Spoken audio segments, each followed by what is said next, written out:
হয়ে গেছে মাস্টারমশাই, কোনো ইয়ে নাই।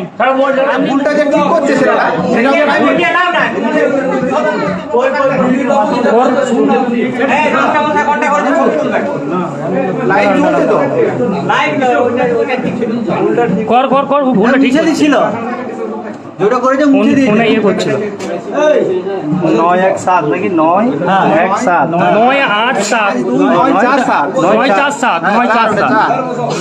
তাহলে কত হয়েছে? নাম কি আমার? কেউ খাইনি এখনো, আপনার জন্য কেউ খাইনি গ্রামের। আপনার নামটা কি বলুন? রাজীব কুমার রক্ষিত দীক্ষিত। আচ্ছা ঠিক আছে। এই দেখুন আমাদের চড়ুইপুর রাজীব কুমার দীক্ষিত। এই দেখুন আমাদের প্রাইমারি স্কুলের মাস্টারমশাই। দেখুন ওনারা এখন খিদে পেয়ে গেছে, ছাত্ররা না ছেড়ে পড়াশোনা